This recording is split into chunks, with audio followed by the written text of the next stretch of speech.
حسبنا الله ونعم الوكيل نعم المولى ونعم النصير الحمد لله رب العالمين والحمد لله الذي هدانا لهذا وما كنا لنهتدي لولا أن هدانا الله ثم الصلاة والسلام على أشرف الأنبياء والمرسلين خاتم النبيين شفيع ذنوبنا وطبيب قلوبنا أبي القاسم محمد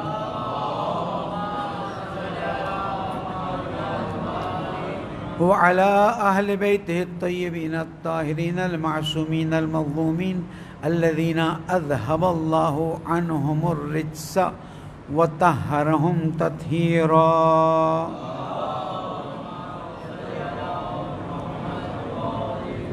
السلام عليك يا أبا عبد الله وعلى الأرواح التي حلت بفنائك عليك مني سلام الله أبدا ما بقيت وبقي الليل والنهار ولا جعله الله آخر العهد مني لزيارتكم سب سلام کریں السلام على الحسين وعلى علي بن الحسين وعلى أولاد الحسين وعلى أصحاب الحسين اللهم نول ظالم ظلم حق محمد وآل محمد وآخر تابع له على ذلك اللهم لعن العصابة التي جاهدت الحسين وشايعت وبايعت وتابعت على قتله اللهم لعنهم جميعا اللهم اجعل محياي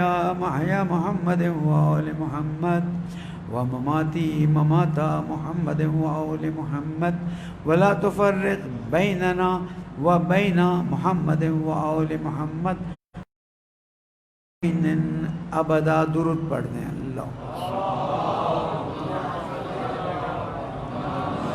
قال الله الحكيم في كتابه المبين بسم الله الرحمن الرحيم ونريد أن نمن على الذين استضعفوا في الأرض ونجعلهم أئمة ونجعلهم الوارثين صدق الله العلی العظیم وصدق رسوله النبی الکریم دعاؤں کی قبولی کے لیے پریشانی کی دوری کے لیے پرچم اسلام کی سربلندی کے لیے بے گناہ اسیر لاپتہ جوانوں کی بازیابی کے لیے مرحومین کی مغفرت کے لیے کفر و نفاق کی نابودی کے لیے جہاں جہاں مومنین بیمار ہیں ان سب کی شفایابی کے لیے ہم سب کی نسلوں کی اصلاح کے لیے اہل بیت علیہ السلام کی محبت پر موت آنے کے لیے مملکت خداداد پاکستان کے مسائل کے حل کے لیے اور تعجیل ظہور امام زمانہ درود پڑھ دیں محمد آل محمد قرآن مجید کی جن آیات کی تلاوت کا شرف ہم نے حاصل کیا اور جس کو سرنامہ کلام بنایا ہے سورہ قصص کی آیت نمبر 5 اللہ تعالیٰ ارشاد فرماتا ہے اور ہم نے ارادہ کر دیا ان نمن علی الذین استضعفوا فی الارض کہ جن کو زمین پر دبانے کی کوشش کی مفہوم دے رہا ہوں ترجمہ نہیں دے رہا نیچا دکھانے کی کوشش کی نعوذ باللہ پست دکھانے کی کوشش کی ان کے حق چھیننے کی کوشش کی ہم نے ارادہ کیا ہے کہ ان کو ہم زمین پر امام بنائیں گے اور انہی کو ہم زمین کا وارث بنائیں گے اب یہ بہت بڑا سوال ہے گفتگو حضرت موسیٰ علیہ السلام کے زمانے کی ہے تھوڑی ابتدا میں زحمت ہوگی لیکن پھر ہم اپنے مطلب کو آسانی سے کہتے ہیں جب ٹرین شروع ہوتی ہے نا تو انجن ذرا کھینچتا ہے اس کو آہستہ آہستہ چلتی پھر ایک مرتبہ جب آ جاتی لائن میں تو پھر چیزیں آگے بڑھنا شروع ہو جاتی ہیں جہاز کا بھی یہی ہے پہلے فل سوئنگ میں پنکھے چلتے ہیں اور ٹائر بھی تیزی سے پھر جب اڑ جاتا ہے تو اس کو آٹو پہ ڈال دیتے ہیں تو میری گفتگو کی ابتدا میں تھوڑی سی زحمت ہوگی اس کے بعد انشاءاللہ مطالب واضح ہو جائیں گے کہ اللہ تعالیٰ نے جو پہلے سے میں نے عرض کیا تھا ارادہ کر لیا ہے یعنی یہ حتمی ہے یہ قطعی ہے اس کے علاوہ اور کچھ ہو ہی نہیں سکتا جو کہہ رہا ہے اللہ وہی ہوگا کیا کہ ہم تم پر ایک احسان کریں گے اس پر بھی ہم نے بات کر لی پہلے کہ جن کو زمین پر دبایا گیا کن کو زمین پہ دبایا گیا؟ ہم اگر قرآن مجید تو وہاں سے ہمیں پتہ چلتا ہے انبیاء علیہ السلام کو دبایا گیا، انبیاء علیہ السلام کے پیروکاروں کو دبایا گیا، حضرت نوح کو دبایا گیا، حضرت موسیٰ کو دبایا گیا، حضرت عیسیٰ علیہ السلام کو دبایا گیا، حضرت موسیٰ کے واقعات تو موجود ہیں، حضرت ابراہیم علیہ السلام کے واقع کہ جہاں پر بھی انبیاء کو بھیجا گیا ہے سوائے 2 جگہوں کے ہر جگہ دبایا گیا ہے۔ وہ 2 جگہیں آپ سب کو پتہ ہیں، ایک حضرت سلیمان علیہ السلام اور ایک حضرت یوسف علیہ السلام۔ یہ 2 جگہیں ایسی ہیں کہ جہاں پر نبی ہونے کی حیثیت سے اللہ تعالیٰ نے زمین پر انہیں ایک مقام دیا۔ حضرت موسیٰ علیہ السلام کو بھی آگے چل کے ایک ظاہری مقام کی بات کر رہا ہوں، ورنہ نبی کا مقام تو اللہ تعالیٰ کی طرف سے دیا ہوا، اس میں ہمیں کوئی نقطہ ہی نہیں ہے۔ ہماری جو بھی گفتگو ہے وہ ظاہری مقام کی بات ہے، جو واقعی مقام ہے جس کو ہم ولایت تکوینی کہتے ہیں، اس پہ ہمارے کوئی گنجائش ہی نہیں گفتگو کرنے۔ تو حضرت سلیمان علیہ السلام کو بہت بڑی حکومت دے دی۔ حضرت یوسف علیہ السلام کا واقعہ ہمارا بچہ جانتا ہے کہ کس طرح سے اللہ تعالیٰ نے ان کو عزت دی، شرف دیا، مقام دیا۔ اس کے علاوہ کوئی نبی اس مرحلے تک نہیں پہنچ سکے ہیں۔ حضرت ہود علیہ السلام، حضرت یحییٰ علیہ السلام، جو نام ہمارے پاس آئے ہیں 23 یا 27، اس کے علاوہ ہر نبی کو دبایا گیا، ہر نبی کے چاہنے والوں کو دبایا گیا۔ بسم اللہ الرحمن الرحیم، الف لام میم، احسب الناس ان یترکوا ان یقولوا آمنا وہم لا یفتنون۔ کیا لوگ یہ سمجھتے ہیں کہ انہیں چھوڑ دیا جائے گا صرف یہ بات کہنے پہ کہ ہم ایمان لے آئے اور ان کا امتحان نہیں ہوگا؟ چیلنج ہے اللہ تعالیٰ کا قرآن مجید میں کہ لوگ یہ سمجھتے ہیں کہ ہم ایمان لانے ہوا۔ دیکھیں ایک وقت ہے اللہ تعالیٰ کہتا ہے اے میرے حبیب، یہ عرب آتے ہیں اور تم سے کہتے ہیں ہم اسلام لے آئے، ایمان لے آئے۔ آپ ان سے کہیں آپ ایمان نہیں لے، آپ کیا لائیں؟ اسلام لائیں۔ ابھی ایمان آپ کے دلوں میں داخل نہیں ہوا، یہ ہو گئی بات۔ اب اللہ تعالیٰ فرماتا ہے کہ تم سمجھتے ہو کہ تم یہ جو کہہ دیتے ہو کہ ایمان لائے ہو، تو تمہاری زبانی کلامی ایمان لانے کی بات کو ہم قبول کر لیں گے اور تمہارا امتحان نہیں لیں گے۔ تم سے پہلے امتوں کے بڑے بڑے امتحان ہوئے، مَسَّتْهُمُ الْبَأْسَاءُ وَالضَّرَّاءُ، ایسی تکلیفیں۔ ظاہراً حضرت ہود علیہ السلام کے زمانے میں آگ بڑی جلائی گئی اور کہا کہ جو حضرت ہود علیہ السلام کا چاہنے والا ہے، ماننے والا ہے، اس میں کود جائے۔ لوگ دھڑا دھڑ کود رہے تھے اور اتفاقاً ایک بچہ تھا اور ماں تھی، تو ماں بچے کو پہلے ڈالنے گئی تو جو ظالم تھا اس نے کہا اس کو پہلے کیوں ڈالتی، پہلے خود جا۔ کہا نہیں، میں نہیں چاہتی کہ یہ بچہ بھی زندہ رہے کہ کہیں تیری حکومت میں تجھ سے مروب ہو کر تیرے ماننے والا نہ بن جائے۔ لوگوں کے ہاتھ کاٹے گئے، بدن کے اعضاء کاٹے گئے، کیا کیا نہیں ہوا۔ ٹھیک، قرآن مجید ہمیں بات بتا رہا ہے۔ ہمارا سوال یہ، اللہ تعالیٰ فرما رہا ہے کہ ہم نے ارادہ کر لیا، پالنے والے ارادہ تو نے کیا ہے، لیکن آج جب ہم 13 محرم ظاہراً جب آپ کے سامنے بیٹھے ہیں 1442، تو ابھی تک وہ وعدہ کہیں پورا ہوتا ہوا نظر نہیں آ رہا۔ حتیٰ تیرے حبیب، ان سے بڑھ کے تو کائنات میں کوئی نہیں، ان کے بھی زمانے میں وعدہ پورا نظر نہیں آ رہا۔ وَنَجْعَلُهُمْ أَئِمَّةً وَنَجْعَلُهُمُ الْوَارِثِينَ، جن کو زمین پر مستضعف قرار دیا گیا ہے ان کو امامت کا مرتبہ بھی دیا جائے گا، اور وہ امامت کا مرتبہ نہیں جو ہم دیتے ہیں، امامت کا وہ مرتبہ جو اللہ سبحانہ وتعالیٰ دیتا ہے۔ اور قرآن مجید میں امامت ایک پوری بحث آئی ہے۔ ہمارے ہاں ان بحثوں کو بہت زیادہ کھول کے بیان نہیں کیا گیا ہے، لیکن موقع انشاءاللہ آئے گا تو امامت کی بحث جو قرآن مجید میں موجود ہے اس کو تھوڑا انشاءاللہ انہی گفتگو میں آپ کی خدمت میں عرض کروں گا، تاکہ امام زمانہ کے بارے میں ہمارا جو کانسیپٹ ہے نا وہ واضح ہو جائے۔ محمد، ایک اجتماعی درود پڑھ دیں محمد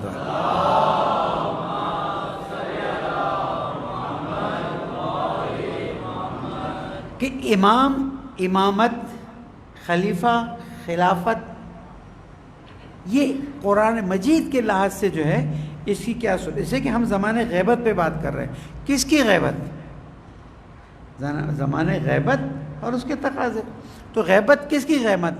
جو ہمارے امام ہیں ان کی غیبت، اور ان کی غیبت میں ہمیں کیا کیا سمجھنا ہے، کن کن چیزوں کو عقیدے کا لازمی حصہ جاننا ہے، اور اس کے بعد ان عقیدوں کے حصوں کا عملی جامہ پہنانا کیسے ممکن ہے۔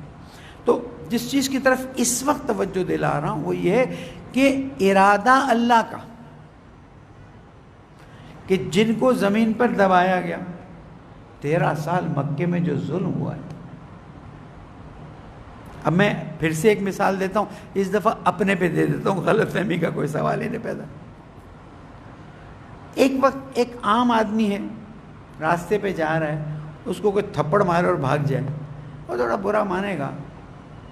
ایک وقت کوئی عالم دین، لباس عالم دین میں جا رہا ہو، اس کو تھپڑ مارے، کتنا برا محسوس ہوگا۔ اور ایک وقت کوئی اللہ کے آخری نبی کو، نعوذ باللہ من ذالک، اب تھپڑ مارنا لفظ استعمال کرنا، ورنہ مطلب آپ سمجھ جائیے، انسلٹ کرے، چلیں ہم یہ لفظ کہہ دیتے ہیں تاکہ بالکل پست نہ ہو جائے۔ تینوں کے لیولز فرق ہیں، اور جتنے لیول فرق ہیں اتنے فرق والے لیول کی حیثیت سے انسلٹ فیل کی جائے گی۔ کیا دنیا میں خواتین کو اسیر نہیں بنایا گیا؟ بہت سے بنایا گیا۔ تو پھر اسیران کربلا کی اتنی اہمیت کیوں ہو گئی؟ ہے اہمیت یا نہیں؟ آج امام حسین کے قتل پر یزید کو کم گالیاں پڑتی ہیں، رسول کی نواسیوں کے پردے کو اتارنے پر زیادہ گالیاں پڑتی ہیں۔ کیوں؟ اس لیے کہ جو یہ بھی کہتے ہیں کہ مثلا یوں تھا، صحیح غلط کی بات نہیں کہہ رہا، لیکن وہ کہہ رہے ہیں کہ وہ تو کربلا کا تھا، یہ نواسی رسول کے پردے کو اتار دینا یہ بہت بڑی بات، اور وہ بھی بے پردہ گھمانا یہ بہت بڑی بات ہے۔ اس کا مطلب کیا ہوا کہ انسلٹ جو ہے نا وہ رتبے کے لحاظ سے دیکھی جاتی ہے، کہ جب نواسی رسول کو آپ نے اس طرح سے کیا، اس کا مطلب ہے آپ نے بہت گھناؤنا عمل کیا۔ اب رسول اکرم کے ساتھ جو زیادتیاں ہوئیں، جب ہم بات کرتے ہیں تو بعض مرتبہ جو اہل مطالعہ قرآن ہیں وہ کہتے ہیں رسول اکرم کے ساتھ اتنا نہیں ہوا جتنا مثلا حضرت ہود علیہ السلام کے ساتھ ہوا، حضرت یحییٰ علیہ السلام کے ساتھ ہوا، اور دوسرے انبیاء علیہ السلام کے ساتھ ہوا۔ ہم کہتے ہیں بابا ہر نبی کا اپنا ایک رتبہ ہے، اس رتبے سے ان کی جو بھی اذیت ہوئی، تکلیف ہوئی، امتحان ہوا، وہ اپنی جگہ پر ہے۔ وہ شخص کے جو کائنات کے وجود آنے کا باعث بنتا ہے، اس کی عظمت کو اللہ سبحانہ و تعالیٰ قرآن مجید میں کس لیول پر بیان کرتا ہے۔ جب اس کی چھوٹی سی بھی انسلٹ ہو تو بہت بڑی انسلٹ سمجھی جاتی ہے۔ اس لیے ہم آ کے کہتے ہیں کہ رسول اکرم نے 13 سال جو برداشت کیا، 40 سال کو بلا دیجئے، کیونکہ اعلان نہیں کیا تھا نا۔ یہ بھی ایک عجیب بات ہے۔ اب میں تھوڑا سا باہر جاؤں، میں آئندہ کہہ دیا کروں گا، گفتگو سے باہر جا رہا ہوں، واپس آ جاؤں گا انشاءاللہ۔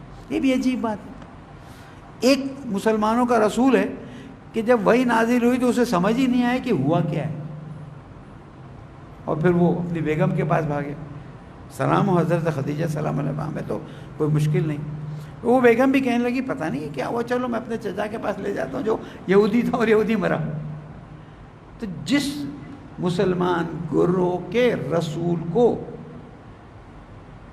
یہی نہ پتا ہو کہ اب مجھ پر وحی نازل ہوئی ہے، اور ایک یہودی نشانیوں کے ذریعے بتائے کہ یہ تو وحی نازل ہوئی اور تم اللہ کے رسول بنا دیے گئے ہو، ایسے رسول کے بارے میں تھوڑا سوچنا پڑے گا۔ لیکن جس رسول کو اللہ تعالیٰ نے کنتو والآدم بین الماء والتین، حضور فرماتے میں تھا، ابھی تو حضرت آدم پانی اور مٹی کے درمیان سفر کر رہے تھے۔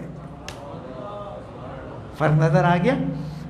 اگر صرف آپ اہل سنت بھائی بہنوں کو یہ والی بات، یہی بس اتنی سی کہ تم نبی کے بارے میں کیا امپریشن رکھتے ہو، اور تمہاری کتابیں، تم نہیں، اور ہماری کتابیں تمام انبیاء اور خاص کر خاتم الانبیاء کے بارے میں کیا امپریشن رکھتی ہے، تو جب تم لے کر آؤ گے تو تمہیں اندازہ ہوگا کہ جو تعریفیں تمہاری کتاب میں لکھی ہوئی، میں یہاں سے بول نہیں سکتا، میں بولوں تو آپ اٹھ کے چلے جائیں گے کہ لکھی ہوگی ان کی کتاب میں، آپ یہاں سے کیوں پڑھ رہے ہیں؟ یعنی اتنا عجیب ہے۔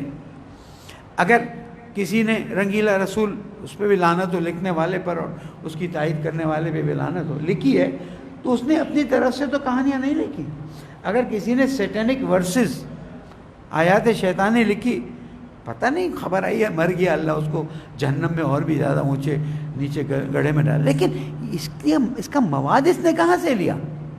مجھ سے اور آپ سے ہی لیا نا۔ تو ایسی تمام کتابوں کو تاریخی جملہ دے رہا ہوں اور اس کا ذمہ دار ہوں، ایسی تمام تاریخی کتابوں کو جس میں نبی کی اتنی توہین کی گئی ہو جلا دینا چاہیے۔ کیسے ہم تاریخ کی ایسی باتوں کو قبول کریں؟ آپ تصور نہیں کر سکتے۔ میرا جوان یہاں بیٹھا ہوا ہے، میں ان جوانوں سے ریکویسٹ کرتا ہوں، میری مجلس کے بعد آپ صرف ٹائپ کریں marriage of holy prophet with حضرت عائشہ، خدا شاہد ہے، لا الہ الا اللہ محمد رسول اللہ علی ولی اللہ، آپ اپنا موبائل توڑ دیں گے۔ عجیب ہے، کہاں جا رہے ہو؟ جب در اہل بیت سے دور جاؤ گے تو یہ تو کچھ بھی نہیں ہوا ابھی تمہارا۔ اور ایک اللہ معاف کرے چیز جو میں نے دیکھی، میں کانپ گیا، میں نے کہا تصوراً یہ چیز خطرناک ہے، یعنی جس کو اللہ تعالیٰ نے اخلاق کا مظہر بنا کے بھیجا۔ اب بات تھوڑی سی گئی ہے، مجھے جانے دیجئے، اس لیے کہ اس چیز کو بھی واضح کر لوں کہ اہل سنت کے ایک اچھے گروہ نے، علماء اور محققین نے اس بات کو لکھا ہے کہ حضرت عائشہ کی نہ ایج 9 سال کی تھی اور نہ وہ پہلی شادی تھی، حضرت عائشہ کی ایج 18 کے اوپر بتائی گئی ہے اور شادی بھی دوسری بتائی گئی ہے۔ اگر 18 کے اوپر ہو تو بہتر ہے، کیوں؟ اس لیے کہ 9 سال پر جب ہم لکھتے ہیں تو آج ہمارے لیے جواب دینا بھاری پڑ جاتا ہے۔ اس لیے خدا را آپ اپنے مکتب کی بھی کتابوں کو پڑھیں اور تھوڑا اپنے دوست احباب کو بتائیں کہ دیکھیں یہ بات کرنے سے یہ سکم آتا ہے۔ نہ تو ہمارے دیکھیں جتنی ازواج رسول ہیں، ازواج رسول ہونے کی حیثیت سے ہم احترام کرتے ہیں، اب انہوں نے جو کیا وہ اپنی جگہ پر تاریخ میں موجود ہے، اس کو ہمیں فعلاً ہم بتا دیتے ہیں، ہم تو اس میں چپ نہیں رہتے، لیکن فعلاً ہمیں اسے، یہاں پر مشکل کہاں آ رہی ہے؟ شان رسالت میں توہین کی مشکل آ رہی ہے۔ آپ جو کہتے ہیں نا شان رسالت میں توہین، اور شان رسالت میں توہین اس وقت کسی کو یاد نہیں آتی کہ جب رسول کو گالیاں دی جائیں۔ آپ کہیں گے مولانا رسول کو تو کبھی کسی نے گالی، مسلمانوں میں بھئی رسول کو گالی نہیں دی گئی نا، رسول کے نفس کو گالی دینا رسول کو گالی دینا نہیں۔ کہاں جا رہے ہیں؟ رسول کے نفس کو کچھ بھی کہنا رسول کو کہنا ہے یا نہیں ہے؟ اگر نفس رسول نہ ہوتے مولا کائنات تو رسول اکرم نہ فرماتے یا علی انت منی بمنزلۃ ہارون من موسیٰ الا انہ لا نبی بعدی۔ بہت سنگین مسائل ہیں، چلیں ہم واپس آ جاتے ہیں۔ تو رسول اکرم نے بات کہاں جا رہی ہے؟ بات یہ جا رہی کہ اللہ تعالیٰ نے فرمایا ہم نے ارادہ کیا ہے، کیا ارادہ کیا ہے؟ اس زمین پر جن کو دبایا گیا ہے، جن کو ذلت و رسوائی کی طرف بھیجنے کی کوشش کی گئی ہے، ان کو ہم کیا کریں گے؟ زمین کا وارث بنائیں گے اور زمین کا امام بنائیں گے۔ یہاں تک میری بات واضح ہے تو پھر درود پڑھ دیں محمد۔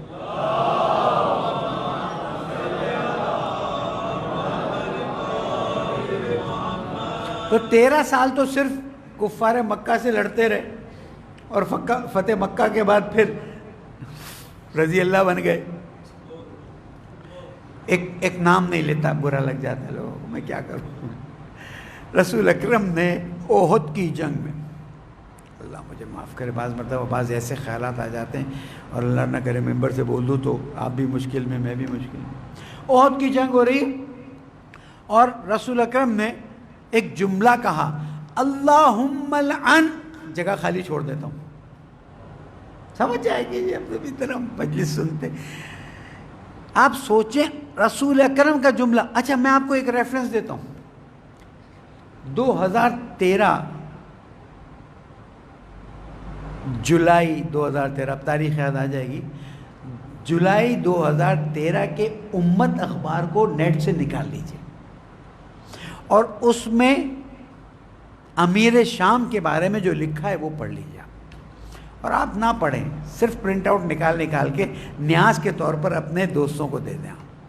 آپ حیران ہو جائیں گے کہ امت اخبار جیسا امت اخبار یہ لکھتا ہے کہ یہ جو ساری باتیں ہیں اور یہ جو جملہ میں نے کہا ہے نا، اس نام کے ساتھ امت اخبار نے وہاں دیا ہے. آپ دیکھ رہے ہیں، یعنی رسول اکرم کی لعن آ چکی ہے. میں کہتا ہوں لعن آئی تھی رسول اکرم کی، اس کے بعد آیا رسول اکرم نے اس لعن کو واپس لیا کہ نہیں لیا؟ لوگ کہتے ہیں کلمہ پڑھ لیا تو لعن آٹومیٹک واپس ہو گئی. ہمارے یہاں آٹومیٹک واپس نہیں ہوتی ہے. کلمہ پڑھنے والے تو منافق بھی تھے. درود پڑھ دیں محمد والے.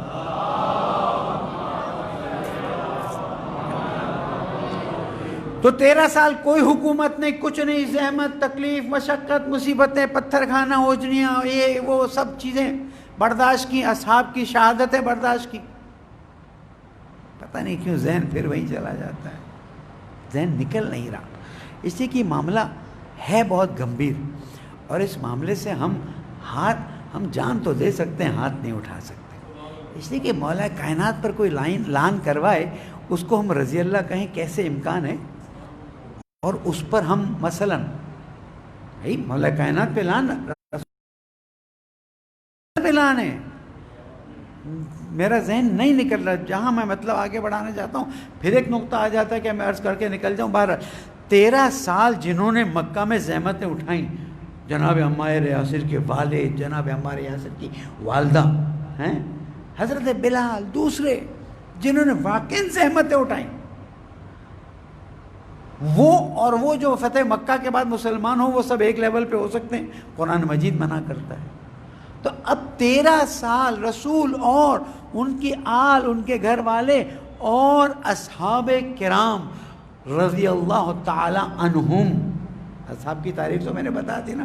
ایک بار ایک جوان آ گیا، آپ نے کہا رضی اللہ تعالی عنہم اجمعین. میں نے کہا یس، اصحاب کرام پر رضی اللہ تعالی عنہم اجمعین کہوں گا، اس لیے کہ میری نظر میں صحابی وہ ہے جو مومن ہو اور ایمان کے ساتھ رسول اکرم کا دیدار کیا ہو. کہا تو کلمہ پڑھ لینا کافی نہیں ہے. میں نے کہا کلمہ پڑھ لینا ابتدائی اسلام میں کافی تھا. اس کے بعد رسول اکرم نے فرمایا کہ اے علی، تجھ سے محبت کرنے والا ہی مومن ہوگا اور تجھ سے بغض رکھنے والا منافق ہوگا.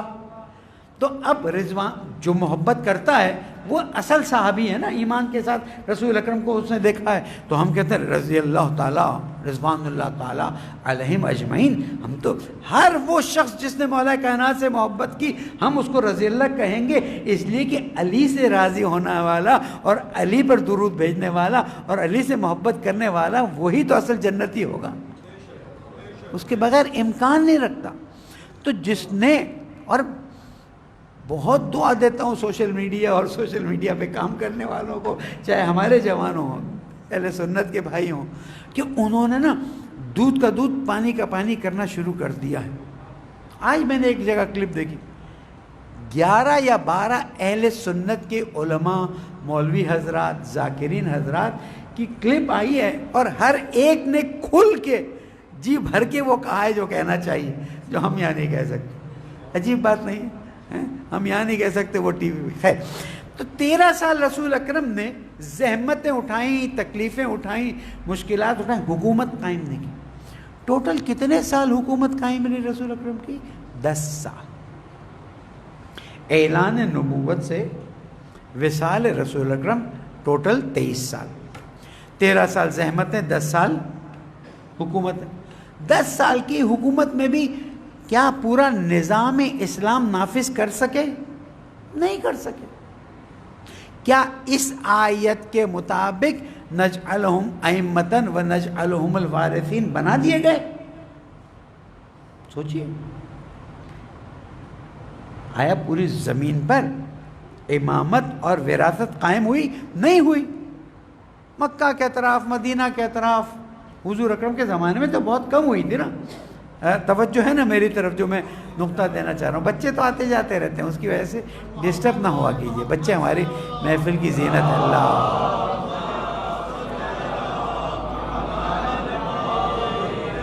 ان 10 سالوں میں غزوات، جنگیں، زحمتیں، تکلیفیں آپ دیکھ لیجئے.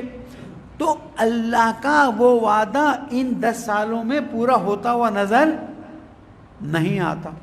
اس کے بعد جو سلسلہ چلا وہ آپ کو پتہ ہے، میں بار بار اس کو دہراؤں، ٹائم میرا نکل جائے. پھر چوتھی منزل پر ان کو ظاہری خلافت دی جن کو اصل میں پہلی منزل پر ملنا تھا. تاریخ کی حقیقت ہے. آپ گردن اڑا دیں تو بھی یہی ہے، گردن نہ اڑائیں تو بھی یہی ہے، جیل میں ڈال دیں تو بھی یہی ہے. کیونکہ خلافت بلا فصل مولا کائنات ہماری ایمان کا لازمی جز ہے. اگر کوئی سمجھے نا کہ نہیں یہ نہ ہو تو حرج نہیں ہے، یہ نہ ہو تو کچھ بھی نہیں ہے، یہ نہ سمجھے کہ حرج نہیں، یہ نہ ہو تو کچھ بھی نہیں. تو وہ 4 سال اور کچھ مہینوں میں تقریباً 18 مہینے تو صفین کی جنگ رہی ہے. صحیح کہہ رہا ہوں سجاد صاحب؟ تقریباً 18 مہینے، اور پتہ نہیں 60 یا 70 مرتبہ جنگیں ہوئی اور حملے ہوئے. اور جب مسلمان تھک گئے تو پھر قرآن کو نیزوں پہ اٹھا لیا. اور وہاں مولا فرماتے تھے او بابا یہ کاغذ کے ٹکڑے ہیں، قرآن تو میں ہوں، میں بتاؤں گا حق کیا ہے، حقیقت کیا ہے. چلے تو وہ 4 سال اور کچھ مہینے میں بھی وہ جو امامت حقیقی ہے وہ زمین پر نہیں ملی، ہمیں نہیں نظر، کوئی تاریخ ہمیں نہیں بیان کرتی. تو یا تو اللہ نے وعدہ غلط کیا ہے، نعوذ باللہ من ذالک، استغفر اللہ ربی واتوب، یا اب اللہ کے وعدے کے پورے ہونے کا انتظار کرنا پڑے گا. تو اب قرآن مجید کی اس آیت کی روح سے اللہ سبحانہ و تعالیٰ ایک ایسا زمانہ لائے گا جس زمانے میں اللہ تعالیٰ کے نبی کی آل میں سے جن کے بارے میں اللہ تعالیٰ کے نبی نے فرمایا تھا سَيَكُونُ بَعْدِي 12 خلیفتاً. یہ اتنی مستند اہل سنت کے یہاں حدیث ہے، ہمارے یہاں اور الفاظ بھی ہیں. اور میں چاہتا ہوں ہر دفعہ خمسہ ہو عشرہ ہو اس چیز کو بتاتا ہوا چلوں کہ رسول اکرم نے باقاعدہ فرمایا سیکون بعدی 12 خلیفتاً. راوی جس سے 70 راویوں نے نقل کیا، ایک راوی ہے، جیسے ابھی میں ایک بات کر رہا ہوں نا، ماشاءاللہ 100-150 لوگ بیٹھے، اگر ہر جگہ ایک شخص جا کے تو میں ایک، یہ 150 لوگ تقریباً 200 لوگ جو بھی ہے، یہ 200 لوگ جب مجھ سے نقل کریں گے تو میری بات سب جگہ جائے گی نا. اس طرح اس راوی کی بات کو 70 راویوں نے نقل کیا ہے کہ رسول اکرم نے فرمایا سیکون بعدی 12 خلیفتاً، میرے بعد 12 خلیفہ ہوں گے. تو جو راوی ہے، پھر سے کہہ رہا ہوں، اس نے لکھا یہ کہ ایک مرتبہ الٹے ہاتھ پہ اس کے بابا بیٹھے تھے، اسے پوچھا وہ آخر میں رسول اللہ نے کیا فرمایا؟ تو اس نے کہا کہ رسول اکرم نے فرمایا کلہم من قریش. اس کا کان تھوڑا سنگین تھا، نہیں سن سکا. پھر اس کہتا ہے کہ میں نے برابر والے سے پوچھا کہ تاکہ ایک تاکید ہو جائے نا، 2 گواہیاں مل جائیں کہ یہ جملہ ہے. اس نے کہا کلہم من قریش کا جملہ فرمایا رسول اکرم نے. کہا اچھا تو اس کا مطلب ہے حدیث یہ ہو گئی. اب یہ کہتا ہے حدیث یہ ہو گئی کہ سیکون بعدی 12 خلیفتاً کلہم من قریش. کہاں اب حدیث یہ ہو گئی کلہم من قریش. آج تاریخ میں ہم آتے ہیں اپنے موقف سے تھوڑا پیچھے ہٹتے ہیں، رسول اکرم کی حدیث سے تو پیچھے نہیں ہٹ سکتے نا۔ 12 خلیفہ رسول اکرم کے بعد حدیث میں موجود ہے، حدیث کے ریفرنسز مضبوط ہیں، تقریباً اہل سنت کے ہاں قبول شدہ ہے۔ لیکن جب ہم آگے کہتے ہیں کہ ہم اپنے 12 لاتے ہیں، تم اپنے 12 لے آؤ، ہم اپنے 12 گنواتے ہیں جن کا نام حضور اکرم نے فرمایا، تم اپنے 12 کے نام لے آؤ تو پتہ چل جائے گا۔ تو یہاں پتہ چلتا ہے کہ رسول اکرم نے ہمیں واضح طور پر بتا دیا تھا۔ اچھا، اب آپ کے ذہن میں سوال آئے گا کہ اگر ایسا ہی ہے تو اہل سنت کیا کہتے ہیں اس بارے میں، 12 کے بارے میں، جو ہمارے والے 12 ہیں ان کے بارے میں؟ وہ اہل سنت کہتے ہیں انہوں نے ہمیں، رسول اکرم نے ہمیں بتایا کہ یہ 12 امام، 12 ولی، 12 اچھے لوگ ہوں گے اور دنیا میں تبلیغ کریں گے، دین بتائیں گے۔ ہم نے پوچھا بھائی حکومت کے بارے میں، کہا حکومت کے بارے میں رسول اکرم خاموش ہو کے چلے گئے، اور اسی لیے آج اورینٹلسٹ اعتراض کر رہے ہیں کہ تم یہ بتاؤ اسلام کامل ہے تو اسلام میں خلافت کے نظام کو قرآن یا حدیث سے ثابت کر کے بتا دو۔ بہت خطرناک مراحل ہیں، بہت خطرناک مراحل ہیں۔ تو ہم آ کے کہتے ہیں کیونکہ 12 کا نام۔ اچھا، پھر عجیب بات یہ بھی ہے کہ کوئی بھی اہل سنت کا راوی یا مثلا عالم یا مفسر قرآن ایسا نہیں گزرا ہے جس نے حضرت امام مہدی عجل اللہ تعالی فرجہ الشریف کے بارے میں بیان نہ کیا ہو، اور ہر ایک نے یہ کہا ہے کہ وہ آئیں گے، اور رسول اکرم نے فرمایا ہے کہ جب وہ زمین پر آئیں گے تو زمین کو عدل و انصاف سے بھر دیں گے، جس طرح زمین جو ہے ظلم و جور سے بھر گئی ہوگی۔ ہمارا اور اہل سنت کے ایک گروہ کا اختلاف ہے، دوسرا گروہ ہمارے ساتھ ہے۔ تقریباً 200 کتابوں پر مشتمل الحمدللہ ایک مجموعہ چھپ رہا ہے، انشاءاللہ اس سال آپ لوگوں کی خدمت میں حاضر کر دیا جائے گا۔ اس میں باقاعدہ ان اہل سنت کی کتابوں کا عکس دیا جائے گا جو اس بات کو پر یقین رکھتے ہیں کہ حضرت امام زمانہ پیدا ہو چکے ہیں۔ فرق صرف اتنا ہے، ایک گروہ کہتا ہے کہ پیدا نہیں ہوا، پیدا ہوں گے، لیکن وہ ہوں گے رسول اکرم کی آل میں سے، نسل میں سے اور بنی ہاشم میں سے ہوں گے۔ تو اب جن کے نام رسول اکرم نے دے دیے ان کو قبول کرنا زیادہ آسان اور بہتر ہے، یا جس کے بارے میں کہ وہ آئیں گے، پیدا ہوں گے؟ تو پیدا ہوں گے تو کوئی نہ کوئی تو سلسلہ چل رہا ہے نا۔ اپنی بات چھوڑ دیں، وہ گروہ جو کہتا ہے کہ پیدا ہوں گے اور خون وہی ہوگا، لینیج وہی ہوگی، سسٹم وہی ہوگا، خاندان وہی ہوگا، اس میں سے پیدا ہوں گے، تو سوال یہ پیدا ہوتا ہے کہ جہاں پر نام بتا کر بتایا جا رہا ہے یہ پیدا ہوئے ہیں، ان کو تاریخی لحاظ سے ثابت ہو رہا ہے، ماننا آسان ہے، یا ایک ایسے کو مانے جس کے بارے میں ابھی کسی کو کچھ پتہ ہی نہیں؟ اور اسی وجہ سے ابھی تک آپ کے پاکستان میں چند مہدی کے دعوے کرنے والے آ چکے ہیں، اور کچھ حضرت امام کے نمائندگی کے دعوے والے بھی آ گئے ہیں۔ آپ تعجب کریں گے میری بات پر، یعنی میں جب بول رہا ہوں تو مجھے بھی تعجب ہوتا ہے کہ واقعی یہ میرے شہر میں اس طرح سے ہوا۔ 2 واقعات سناتا ہوں۔ ایک واقعہ ہے کہ پنجاب میں ایک شہر، نام نہیں لیتا، ایک شہر میں ایک ایسا سینٹر بنایا گیا، ایک ایریا بنایا گیا سارا۔ اس ایریا میں باقاعدہ ہوتا ہے، بناتے ہیں، بنانے والے بناتے ہیں، کمانے والے کماتے بھی۔ اس علاقے میں لوگوں کو دعوت دی جاتی تھی کہ دیکھو، بہت غور سے سنیں، جب تک امام کی معرفت نہیں تب تک امام کی امامت آپ کے لیے فائدہ نہیں دیتی۔ جملہ اچھا ہے، اس میں کوئی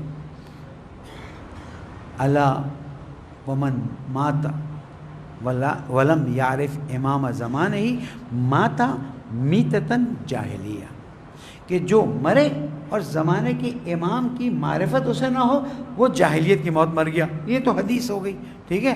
وہ وہاں جملہ استعمال کرتے تھے کہ معرفت کے بغیر اگر مر گئے, اور معرفت کا مطلب یہ نہیں کہ بس تم عقیدے کے لحاظ سے جان لو کہ ایک امام ہے, اس پہ میں بعد میں بات کروں. معرفت کا مطلب ہے جب تک آپ امام کا دیدار نہ کر لیں تب تک آپ امام کی معرفت نہیں رکھتے, اور اگر آپ نے امام کا دیدار نہیں کیا اور دنیا سے چلے گئے تو آپ میتتن جاہلیہ مرے, آپ جاہلیت کی.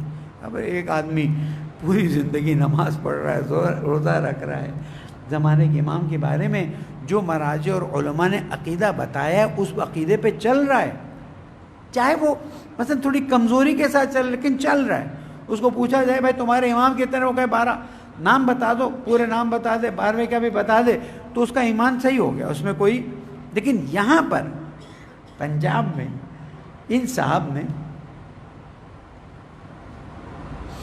لوگوں کو دعوت دیتے تھے, 24 گھنٹے پہلے بلاتے تھے, پاکیزہ کھانا کھلاتے تھے, پاکیزہ کپڑے پہنواتے تھے.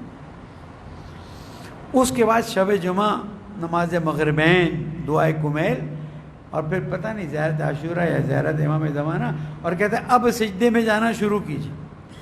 ایک بات پہلے سے کان میں ڈال دیتے, جس کو نظر نہ آئے نا وہ پھر اپنی امی کو جا کے پوچھے کہ گڑبڑ کہاں ہوئی ہے. اب دیکھیں شہادت ثالثہ پہ بھی یہی شروع ہو گئے کہ جو نہیں پڑھتا ہے وہ اپنی ماں سے پوچھے کہ کہاں گڑبڑ ہوئی ہے. بابا تمہارے اپنے بابا نے پڑھی نہیں تھی شہادت ثالثہ, اس اصول کو لگاؤں. لیکن ہمارا دین اتنی گندی باتوں کی اجازت ہی نہیں دیتا. اب لوگوں کے کان میں پڑی ہوئی تھی کہ اگر نہیں نظر آئے تو پھر کیا ہوگا. جو سجدے میں جاتے تھے السلام علیکم یا امام, السلام. یہ حقیقتیں ہیں, لوگوں نے دیکھا ہوا ہے, اور آپ کو کبھی دل ہو تو ایسے لوگوں کو دکھا بھی سکتا ہوں. السلام امام, اور گریا, او ایک عجیب و غریب سما. اور بھائی مبارک ہو, تم لوگوں کو امام کی معرفت حاصل ہو گئی. ممبر سے پڑھ رہا ہوں, سب ریکارڈنگ بھی کروا رہا ہوں. مبارک ہو, مبارک ہو, تم لوگوں کو امام کی معرفت ہو گئی. چلو بھائی, اب یہ تو سب مرید بن گئے. اب جو نذرانہ جو کچھ ہے, بیٹیاں لوگوں نے دی ہیں وہاں پر صدقے کے طور پر. اللہ کا کرنا یہ ہوا کہ ان کی کتابیں کراچی آئیں اور کراچی میں کہیں پرنٹ ہونا شروع.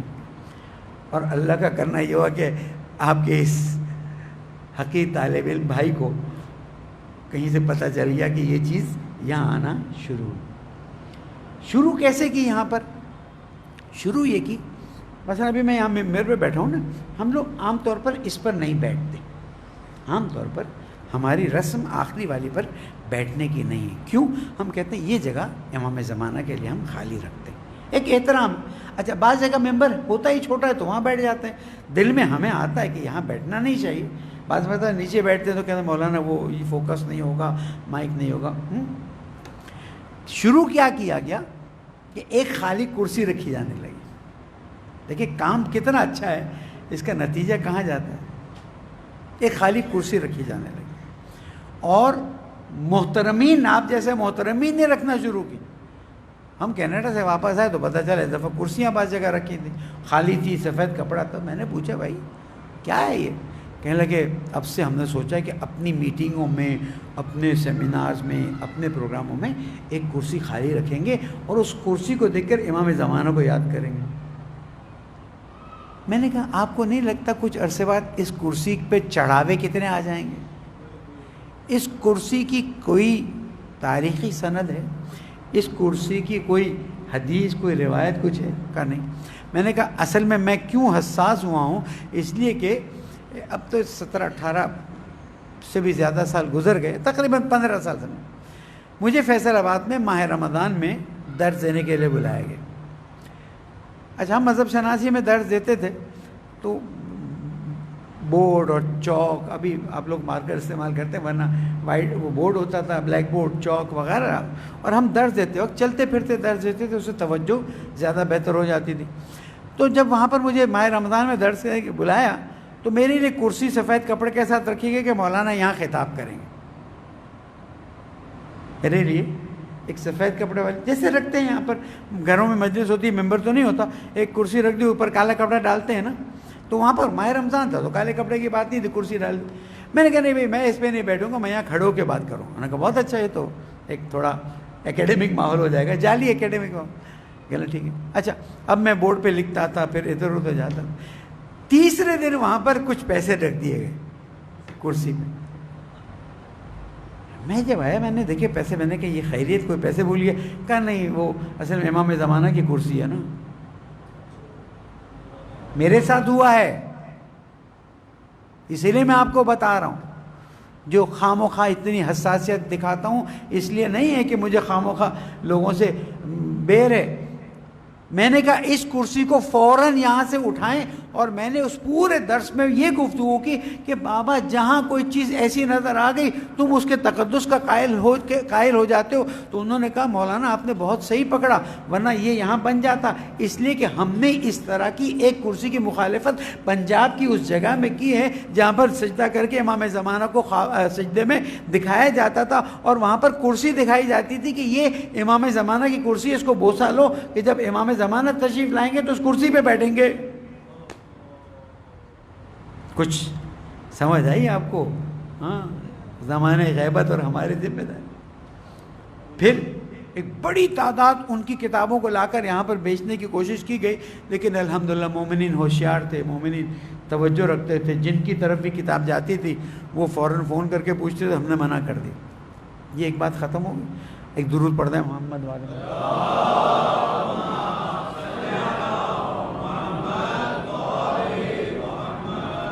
یہ تو پنجاب کی ایک مثال دی, باقی مثالیں چھوڑتے ہیں. زمانہ غیبت اور ہماری ذمہ داریاں. کراچی میں آپ کے جانے پہچانے ایک امامہ لگانے والے سید صاحب کا فون آتا ہے کہ میسمی صاحب, میری بڑی اچھی دوستی تھی ایک زمانے میں ان کے ساتھ, میسمی صاحب وہ ایک صاحب آئے اور امام کی نمائندگی میں آئے ہیں.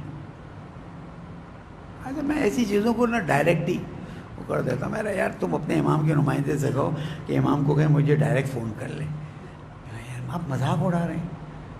میں نے کہا امام نمائندے کو بھیج سکتے تو فون بھی کر سکتے ہیں, موبائل نہیں ہوگا امام کے پاس, موبائل آگے, لیکن اس طرح سے آپ نہ بات کریں, یہ ذرا سیریس بات ہے اور پیغام لے کر آئیں. میں نے کہا میں امام کے نمائندے کو بھی نہیں ملنے والا, اور ان سے کہو کہ امام سے کہہ دیں کہ پیغام دینا ہے تو ڈائریکٹ دے دیں. بات ختم ہو گئی. ٹھیک, یہاں تک آپ نے سن لی. کچھ دنوں بعد پتہ چلا کہ علماء کی ایک نشست رکھی گئی, اور علماء کی نشست میں یہ تقریباً 30 40 50 اب تو کچھ دنیا سے چلے بھی گئے علماء کو بلایا گیا. مجھے نہیں بلایا گیا. اچھا ہوا. ان میں سے علماء نے مجھے خود بیان کیا, اور ضرورت پڑی تو ان علماء کو یہاں لا کے کھڑا کر دوں گا. تاریخ میں ریکارڈ کروا رہا ہوں. علماء کی نشست میں ان صاحب نے سب کو کھانا وانا کھلایا, کہا بھئی اب سب سیریس بیٹھ جائیں. اچھا بھائی کیا ہو. ان صاحب کو لایا گیا اور لا کے بٹھایا گیا اور گفتگو شروع کی گئی. تو کہا ان کا تعارف کرائیں. کہا بس تعارف اتنا ہے کہ امام علیہ السلام نے ان کو اپنا نمائندہ بنا کے بھیجا ہے. آپ سوچ رہے ہوں گے نا کہ میسمی صاحب اتنی بڑی اڑا رہے ہیں, مجھے بولتے ہوئے گھبراہٹ ہو رہی ہے کہ ہو گئی ہے. ابھی بھی آج بھی اگر اس سید کو میں آپ کے پاس لے کر آنا, وہ یہ کہے گا وہ امام کے نمائندے تھے, آپ نے اس کی توہین کی. بعد میں کتاب بھی کوئی لکھی گئی, میرے ہاتھ میں نہیں آئی. علماء نے مجھے آ کے الحمدللہ اکیڈمی میں تقریباً 10-12 علماء ہیں, ان میں سے 3 یا 4 وہاں پر مجھے آ کے کہا کہ ایسا کچھ واقعہ ہوا.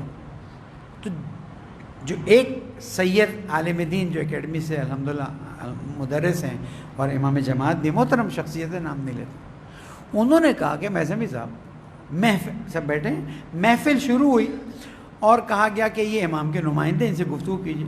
ہم باتیں کرتے جا رہے تھے, ادھر ادھر کی چل رہی تھی, کچھ کتابیں اس نے پڑھی ہوئی تھیں, کچھ باتیں. ہم نے ابھی اس کو امام کا پیغام پوچھا نہیں کہ کیا پیغام.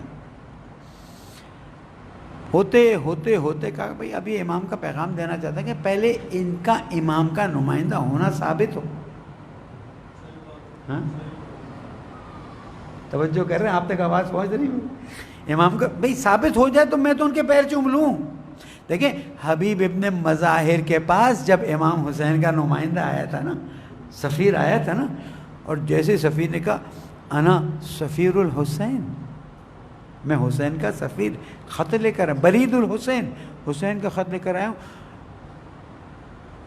حبیب ابن مظاہر باہر نکلتے ہی اس کے دونوں ہاتھوں کو جمع کیا، چومنا شروع کر، کہا یہ آپ کیا کر رہے ہیں، میں تو ایک غلام۔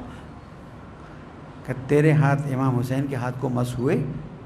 کہاں، امام سے نماز کے بعد ہمارا مصافحہ، دعا کیجئے ہمارا بھی ہو جائے، ہاں، اور کربلا اور شام یہ جو مشکلات آئی ہیں جلدی دور ہوں، 40 کریں اور انشاءاللہ دنیا کو بتائیں۔ درود پڑھ دیں محمد و آل محمد۔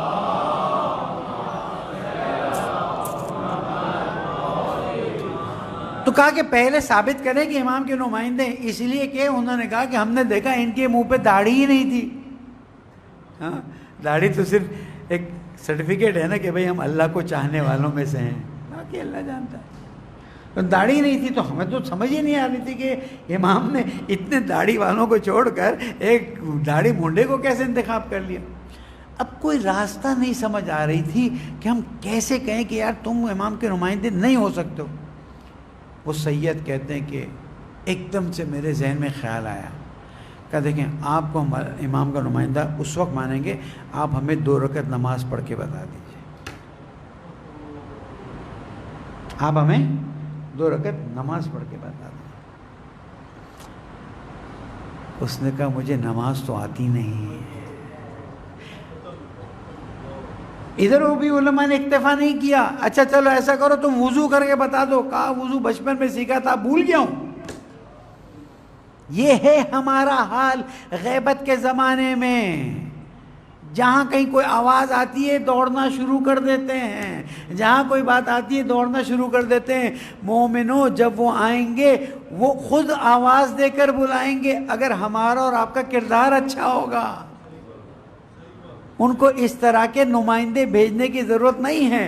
جہاں میری بہنیں کہاں آواز سن رہی ہیں وہ بھی یہ بھی جان لیں کہ ان کو بھی بلائیں گے، یہ نہیں ہے کہ 313 صرف مردوں کو بلا لیں گے باقی نہیں، اس پہ گفتگو رہے گی۔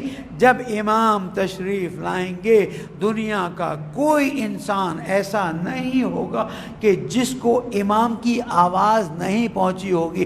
جو معرفت والے ہوں گے وہ دوڑتے دوڑتے جائیں گے، جو معرفت والے نہیں وہ پیچھے رہ جائیں گے۔ درود پڑھ دیں محمد والے۔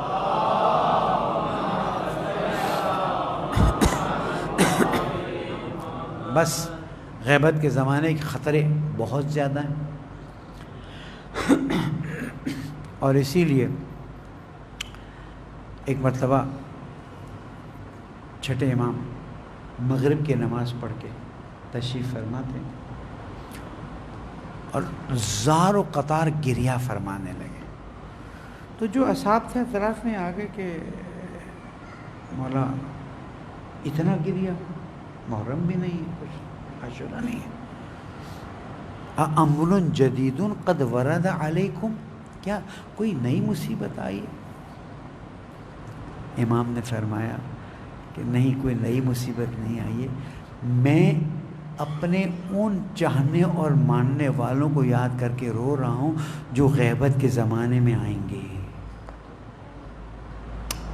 آج اس جملے سے اپنی اہمیت سمجھ رہے ہیں؟ ہاں، ہم میں سے کون ہے کہ جو امام سے محبت نہیں کرتا؟ یہاں آنے کا کوئی سوال ہی نہیں، اگر محبت نہیں تو آنے کا سوال ہی نہیں۔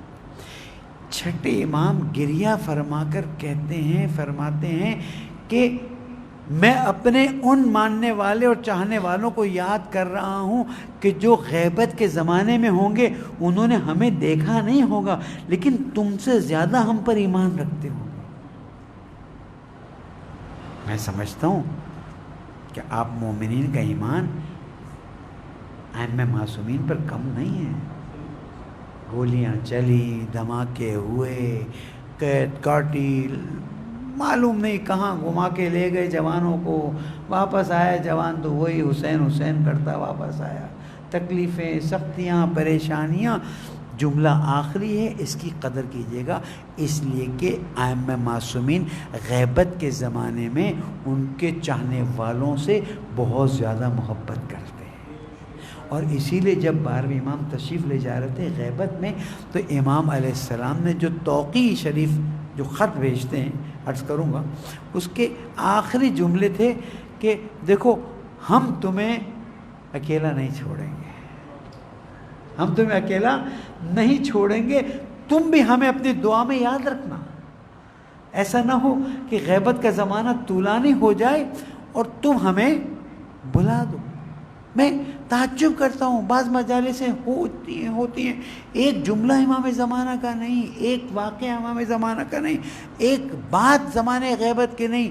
یاد رکھیے گا، یہ آپ لوگوں کی ذمہ داری ہے کہ ہم لوگوں کے ساتھ امر بالمعروف کریں، نہی عن المنکر کریں۔ یاد دہانی فذکر ان الذکر تنفع المؤمنین، پرچی اٹھا کے دے دی مولانا، 7ویں مجلس ہے، ابھی تک امام زمانہ کا کہیں نام بھی نہیں آیا، تو خیریت تو ہے، کوئی ضرورت ہے کہ نہیں ہے؟ ہمیں خود ہی احساس ہو جاتا ہے۔ اس لیے کہ غیبت کے زمانے میں امام نے فرمایا انا غیر ناسین لامورکم، ہم تمہارے امور کو نہیں بھلاتے ہیں۔ اگر امام ہمارے امور کو بھلا دیتے تو یہ جو ہم سمجھتے نا ہم کر رہے ہیں، یہ ہم نہیں کر سکتے۔ ہمارے ہاتھ چل رہے ہیں، پیر چل رہے ہیں، پیٹھ پیچھے امام زمانہ کا ساتھ۔ اور اگر نہیں محسوس کرتے تو اپنی زندگی کے بعض گوشوں میں دیکھیے گا کہ مشکلات آتی ہیں، لیکن جب آپ زمانے کے امام کو یا 12 اماموں میں سے یا 14 معصومین میں سے کسی کو بھی بلاتے ہیں، یاد کرتے ہیں، تو